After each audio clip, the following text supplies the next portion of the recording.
Welcome to Tower Talk Business Radio, where we bring you conversations with the top business minds on Long Island and around the nation every week. Featuring expert consultants and small business owners who have found success but are also willing to share their top tips, failures, and give gritty, matter-of-fact advice based on their firsthand experience. Now, let's get down to business on Tower Talk Business Radio on the voice of Nassau Community College, 90.3 WHPC. Hello and welcome to Tower Talk Business Radio, powered by the Nassau Community College Foundation. My name is Ray Schwetz, AVP of Business Banking at Jovia Financial Credit Union. Today we're focused on being the premier resource for business and entrepreneurship. We bring you weekly business advice, tips, tools, and services that help you grow your business. Plus, we interview the top business leaders in the industry. And I'm very excited because we have a great friend of mine here today. Helping provide us with business empowerment is a seasoned business leader. Her name is Michele Rebetti. She's president, Key Alliance, Crestcom International. Michele, welcome to the show today. Thank you so much for having me, Ray. Now, Michele is a wonderful leadership coach, so we're going to get some great tips for the trade here. So I'm very excited. Before we dive in, though, just tell us a little bit about yourself. Sure. So, as you mentioned, I own a company called Crestcom Key Alliance. For the last 8 years, I help companies develop their management teams. I'm also an adjunct professor at Farmingdale College in the psychology department. On a personal level, I'm married with 2 adult children. I've always lived on Long Island, except for when I went away to college. I have a master's degree from Hofstra, so local, right across the street, kind of, in industrial organizational psychology. And I'm passionate about what I do. I'm passionate about my family. And on a separate note, I'm really excited that the holidays are here. Yes, absolutely. Yeah, that always brings a little extra something. Great time of year. So now, how did you become involved in leadership coaching? What was it that made you go, that's what I want to pursue? Yeah, I always loved psychology, majored in psychology in college, loved business, but never really had a head for finance, as my husband will tell you. So industrial organizational psychology was really the perfect merger between psychology and business. And then when I started out in college, after college, I actually started in a sales job. And I worked my way up to sales manager and started doing sales training. And I really loved it. Loved the sales training piece. So I went back for my master's and I learned how to help businesses move their companies forward by developing their people. It's all about psychology, understanding people, understanding how their brain works, what motivates them so that they can be developed and do the things that you need them to do to be productive and happy. Oh, wow. Yeah, that's pretty cool. Yeah, it's so funny. My wife always tells me, you know, when you want to work with somebody, you got to get into their psychology. You got to understand what it is. She always puts it as your currency, like what someone's currency is. I like that. So what types of businesses do you work with? A wide variety of businesses in lots of different industries. I mostly work with small and medium-sized companies. They seem to be a lot more motivated to do things for their companies where they're looking outside for help and for coaching. I mean, let's face it, we can all benefit from better communication and better relationship building skills. So, yeah, a wide variety of organizations. Okay, yeah, and I that makes a lot of sense because at that stage, I guess they're at the stage where they're starting to grow, so they're looking for ways to do things. It's crazy, exactly. You know, even at my level in a corporation, a larger corporation, when I used to work there, I would see emails and I would have interactions with people in meetings, and I would go, I don't understand how they've reached this point. Have you ever had situations where you've dealt with that type of dynamic? Yeah, absolutely. And especially in family-run businesses. Oh, okay. I really see a lot of challenges there because you have someone who's been doing business for 30 years. They've grown this company. Now they're passing the torch on to someone else, whether it's a son, a daughter, a niece, or nephew. And there's a lot of challenges there because that new person, that young person wants to come in and do things differently. And so there's a lot of butting heads at times because, you know, the younger person wants to do, you know, maybe some more marketing or change things around. I had one client that wanted to institute more of an automated phone system to make it a little bit easier in case there's no one at the front desk and so that it can get routed the right way. And the owner who started the company was like, no, that's not personal. I don't want that. And so even though it's more efficient. So you have a lot of that. But to your point, you also have just people who just don't know how to lead the right way. They think that they do. They think that they're doing best because the company's making money. But they might be losing people. Yeah. They might have to continuously hire. You've got people that really aren't very happy in their jobs. And so that's a challenge. I definitely see that with the growing. They don't understand that we can't keep doing things the same way as they're growing bigger. We need more structure. We need more processes. And that can be very difficult to implement. Yes, I can imagine. And honestly, even for myself personally, working for Jovia, we've expanded from a credit union that when I first started, our charter was that we were working with educators, and then we were working with educated professionals and expanding that to businesses, and then we expanded that to community, and now as Jovia, as a rebranded company now a couple of years, we're really trying to get even outside that further, and it's there are a lot of folks who have been here as long as I have, and I've been with the company for about 14 years, and that change, it's just constant, and you really have to just kind of roll with it. So what kind of advice do you have for businesses that are going through those changes? Be open-minded and be flexible. Mm-hmm. Okay. Is certainly one. Also, ask your employees, what do they think are some of the best things that need to be done? And I'm not saying that you're just going to ask your employees and take all of their suggestions, but they want to be a part of it. If they're afraid of change and they're afraid, that the new generation or the other people that are being added to the organization might be a threat, make them feel comfortable that everything's okay. Ask them what they might want to do and how they think the processes could be better, and do more collaboration with the people that are there so that they feel part of the process. Yeah, I think that's great advice, because then they feel ownership in it. Exactly. Also, I feel like I learned so much from some of the newer folks who come into the organization. Yeah. They have different ways of thinking than I do. So now on Long Island, we have a lot of riches. We have a lot of great folks who do the kind of work that you do. And I'll give you some examples. Like there's folks like Jeff Goldberg. There's folks like Adrian Miller. Now I know for you, there's ways certainly that you differentiate yourself. So what ways do you differentiate yourselves from the competition? Yeah, so I do know Jeff and I know Adrian. I also know that they specialize a lot in sales training as well. I don't do sales training. When I talk about growing a business and how people can improve and impact the bottom line, you could do one of two things. You could improve your sales staff and give them better tools to develop business and bring in more business, or you can develop your people and their leadership skills so that you can retain people and grow the company in a different way. A lot of my clients get a different type of result where they're implementing new processes or not having to hire over and over again for the same position because people keep leaving, because people leave bad managers. Yes. They don't leave companies, they leave their managers most of the time. So if we're doing things right and doing things well, then we can improve those strategies. So I'm different in that way. But there are other companies out there that do the same thing as I do, the leadership coaching or leadership development programs as well. And the way that I differentiate myself is because I don't just lead workshops and coaching and, wish my clients luck and say, hey, that was a great session today. Good luck with it, and leave them to implement their ideas on their own. With no backup.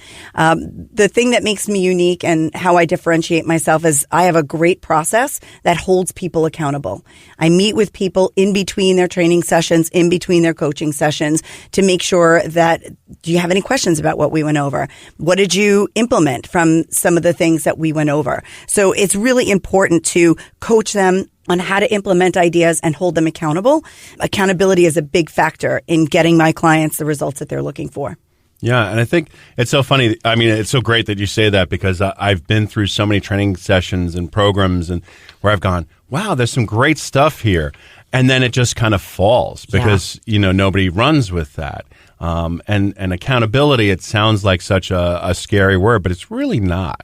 It's really, accountability is more, making sure that, hey, we wanted to do this. We committed to this. So let's make sure that we keep doing it. Exactly. I don't want people to waste money. I want them to know that they're investing in their people and they're having some real business results. You are listening to Tara Talk Business Radio on the voice of Nassau Community College, 90.3 WHPC. I'm Ray Schwetz, along with our guest today, Michele Rebetti, President, Key Alliance, Crestcom International. Tell us a little bit more about your workshops. Let's get into the nitty-gritty of things, as they say. Okay, great.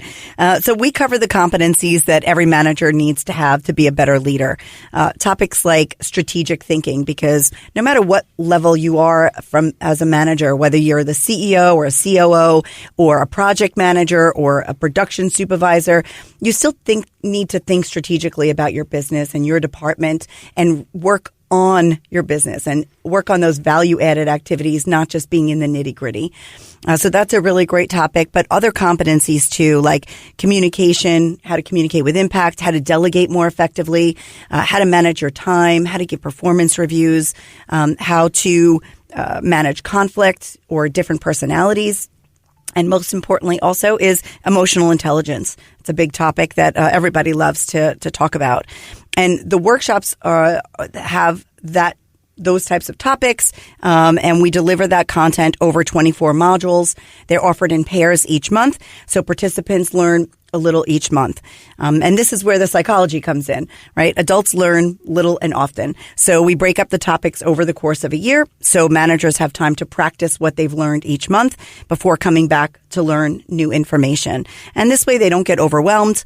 And the workshops themselves are very interactive, and we have a lot of variety. They can either take the workshops in person, where they're interacting in a room with other people from other organizations, or they can do them virtually. Again, they're still interacting. We still have small breakout rooms, so they get the same value as the in-person workshops.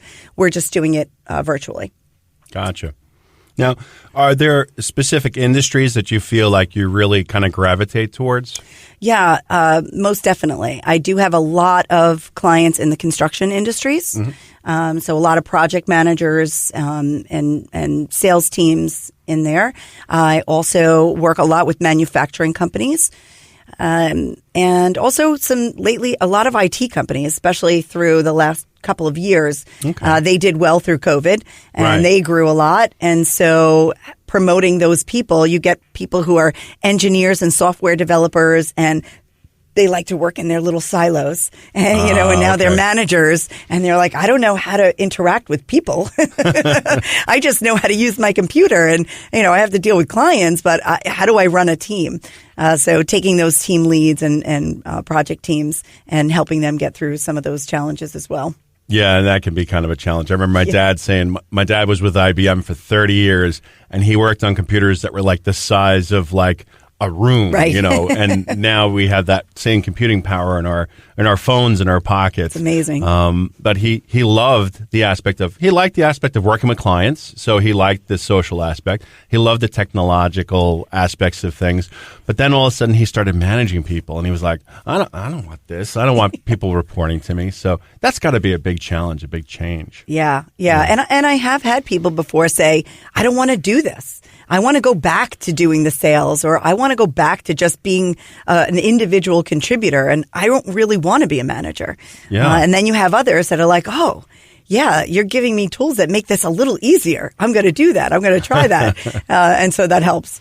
Yes. Now, what is it that you like most about your work? Yeah, that's a really great question. I really absolutely love seeing my clients get results. And the most important thing is that I build relationships with my clients. I've had clients for 6, 7, 8 years, and they continuously put that next group of managers into the leadership program. They see value in it, and it's really the relationships. I get invited to their holiday parties and, other events, which is really nice. I feel like I keep adding into a new family every time I get a new client. Oh, that's really cool. And how do you get new clients? Like, what are you advertising a lot? Are you networking a lot? How is it that you kind of get the news out there about what you do? Yeah, a little bit of both. Mm-hmm. Certainly when I started out, it was a lot more heavy marketing and getting my name out there and researching clients and getting information to CEOs and presidents of companies so that they're aware of who we are. I still do some of that as well. But also I do a lot of networking, and it's a lot of referral based and repeat business. from clients, but the networking is a huge portion of that. Yeah. Now, we also have again, the great thing about Long Island and doing business locally is that we have such great networking groups. Oh, we do. We have great organizations to join.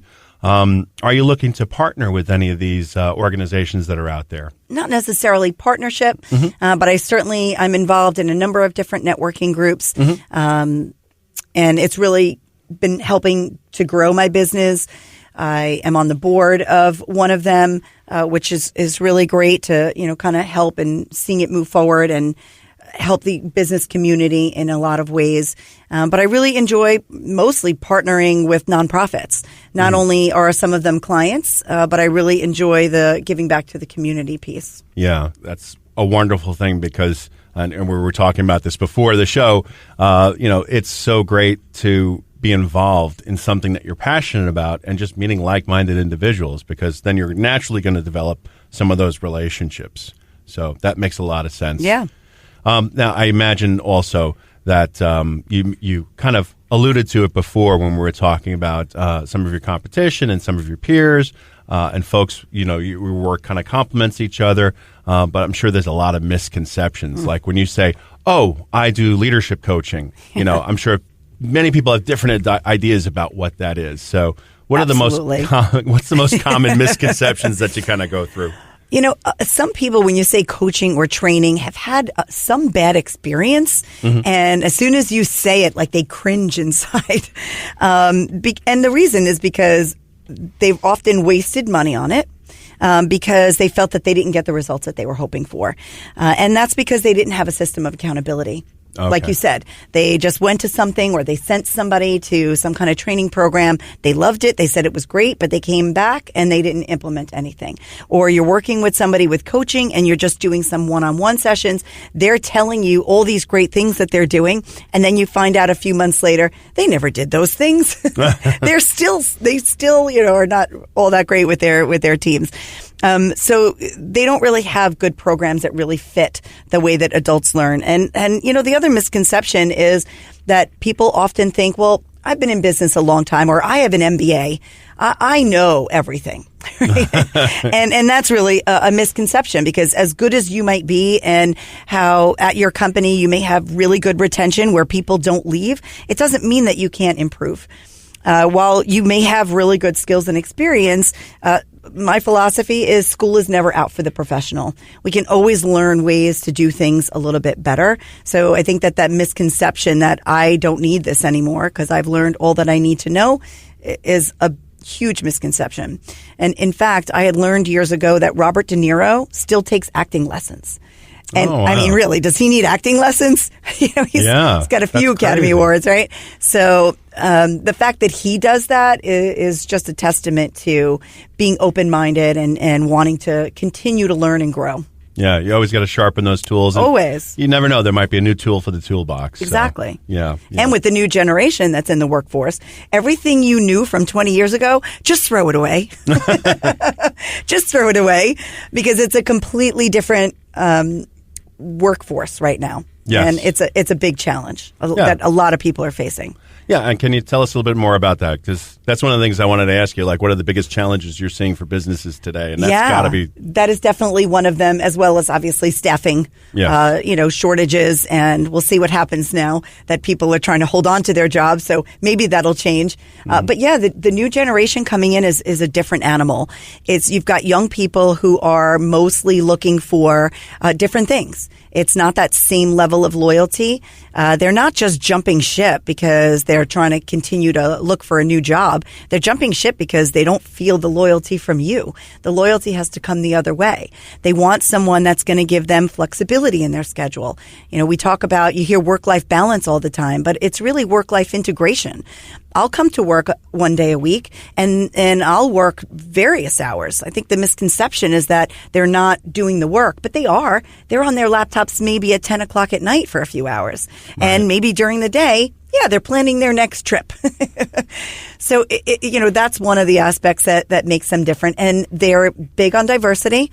They want to work for a company that is really inclusive of other cultures. Yes. And they are looking for community give back. They want to work for organizations that are giving back to the community, that are involved with charities, and they want those opportunities to do that. They're very attuned to lots of societal challenges and, the environment and all of that. So if you're doing things that provide a great meaning to them, then that's the places that they want to work. You are listening to Tower Talk Business Radio on the voice of Nassau Community College, 90.3 WHPC. My name is Ray Schwetz, and our guest today is Michele Rebetti, President, Key Alliance Crestcom International. What are the accomplishments that you're most proud of?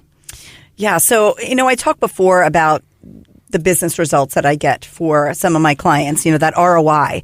And certainly that and the connecting with people is, to me, a huge accomplishment. But yes. At the same time, in other organizations, I mentioned about networking. I'm well respected among other professionals. What I really love is connecting people. As much as the business is great, I love that what the business provides me with opportunities to meet new people. I'm a people person, as you can see, and yes. I've got a lot of energy for it, and I just love connecting people. Every time I'm listening to someone talk, in my head, I'm going, who could I introduce this person to that can help their business grow? It's funny because whenever my husband's with me at an event and I say that, you know who you should meet? He turns to me afterwards and he's like, you're just always connecting people. He's like, you're always thinking about how to help people. And one of the things I learned about one of the business values that is most meaningful to me, I did this whole assessment, and helpful is the thing that always comes up as something that means a lot to me. So it's making those connections. And I mentioned before also working with nonprofits. Not just helping them grow by developing their people, but being on committees, helping them find sponsorships and honorees and earn money and fundraise for their events. I'm on a few organizations' committees for some of their events, and I really enjoy it. I love it. Yeah. And I think that's really where you make a huge impact. Absolutely. And so it's very satisfying to help them. They're very appreciative of all of the help and the volunteering and, what they can get out of people from the business community. Yeah. I always tell my kids, I'm like, I know you're worried about the bigger picture and what's going on in the world and the economy and the country, but if you take care of your own backyard, that's Absolutely. Where it starts. That's where it starts. Yeah. All right. So I'm one of those people that, and I'm training myself to be better about it, but, you read the headline and you go, and it attracts you, but, you don't read the full article. And so I'm being a lot better about that. But I still can't help myself that I am attracted to when you see like top 3, top 5. So I want to hear from you.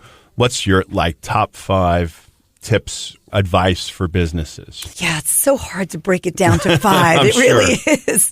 Well, if you want to add 1 or 2, no, it's okay. I won't hold you to it. A couple of things come to mind when I think about that. Number 1 is people don't care how much you know until they know how much you care. And we've maybe heard that phrase before. I didn't make it up. I love that. I definitely didn't make it up. But this goes for your personal life as well as your business life. And if you're a leader in an organization, to be able to show your employees how much you care. Steve Farber wrote a really great book called Love is Damn Good Business. And he talks about using the word love in the workplace. And people are so against using, I can't say love in the workplace. We don't bring that into the workplace. But let people know that you love them, that you love what they do for them, for you and for your company. Showing them that you care about them builds loyalty. When something's going on in their life, to recognize that and say, hey, are you okay? Why don't you take, the rest of the day off and gather yourself or go take some time or whatever that might be. It really builds loyalty. And people say, wow, that person really cares about me. So I think that's a really good tip for business leaders to always remember and keep at the forefront. Mm-hmm. I agree. Number 2, there's no such thing as over-communication. Mm-hmm. We can never over-communicate things. Whether you're going through changes in your organization, let people know, because silence is deadly. If you have silence, then people are going to think of the worst. Oh my gosh, they haven't said anything. I don't know what's going on. I don't know about our jobs. They'll make it up. Right, exactly. They're going to make it up. So there's no such thing as over communication. And when it comes to communication, also when we're giving some assignment to someone, remember, they're not in your head. So give them as much information and as much specifics as possible so that they can give you exactly what you're looking for. I hear that all the time. I gave them this to do and it didn't get right. And when I thought about it, that was on me. I didn't give them all the information they needed. I assumed that they knew what they needed to know in order to get that done. Number 3 is to, I think I said this before, empower your people. Show them that you trust them to do certain things. I know people have a hard time letting go. Oh, I don't know if I trust that they're going to get it done right. So give them a small thing. See how they do. They're going to surprise you. I'm sure they will. So that's number 3. And the last 2 are kind of things that are more of my mantra. One is hire for attitude, train for skill. As a business leader, what do? We look at resumes, and in an interview, we ask them about their experience and what they've done and what skills they know. And then we get them on the job and we realize they're not fitting in. They're not a team player. They're maybe a little lazy. They're not very motivated. They can't do things on their own. And so the best thing to do is to hire for attitude. Ask different questions in the interview to really understand what motivates them. How good of a communicator are they? Are they really good at dealing with clients from a communication standpoint? Are they able to troubleshoot and problem solve? Are they a team player? Mm-hmm. Those are the things, because you can't necessarily train people to do those things, right? So you want to hire for attitude. You can always teach them things about how your software system works. And the last one is my favorite, because it's all psychology based, is what gets rewarded gets repeated. If we specifically give recognition and reward people for certain behaviors, those are the things that are going to get repeated. It's positive reinforcement from psychology. If you reinforce people, and it doesn't have to be rewards like money, it can be a thank you. It can be, that was really great how you help that customer with their issue. Now they're a loyal customer and they've bought more from us. Tell them specifically what they did right, how it impacted the company or the department or another team member. They'll feel good about that, and they'll be looking for more opportunities to do it again. So those are my 5 tips. I love it. That's gold. That's gold right there. It's gold. It's gold. All right, so we'll take it. So what's the one thought you want to make sure you leave our listener with, and then make sure you give me your contact information where folks can find you? Yeah. So, other than my tips, just remember that no leaders grow overnight, and no one program in a week or 2 weeks is going to make someone miraculously this amazing leader. It's little improvements each day and each week that really make a difference. So, if you commit to changing just one habit, just one behavior a week, or even one behavior or habit a month, by the end of the year, you'll have significant improvements. So just remember, it's baby steps. I love that. Okay, and give us your full information, where we can find you, website, contact I appreciate info. that. So it's Michele Rebetti, and my number is 631-704-7300. And my email is Michele, that's with one L. Everybody always gets that wrong. Michele.Rebetti, and that's Rebetti, at Crestcom.com. All right, excellent. Thank you, Michele. Really appreciate you being with us. Again, you left us a lot of gold there. So I'm so glad I could be of help. Thanks, really Ray, for having me. My pleasure. And I'm going to leave you with my co-host, Denisha Boston-Hill, her philosophy. The delicate balance of mentoring someone is not creating them in your own image, but giving them the opportunity to create themselves. And that's Steven Spielberg. Love it. We want to thank you for being with us. My name is Ray Schwetz, along with Denisha Boston-Hill, your co-host and producers. Visit nccradio.org for more information. We're available on Odyssey, TuneIn, iHeartRadio, and as a podcast on iTunes, Android, Podcasts, and Spreaker. This has been Tower Talk Business Radio, powered by the National Community College Foundation, and the voice of National Community College, 90.3 WHPC.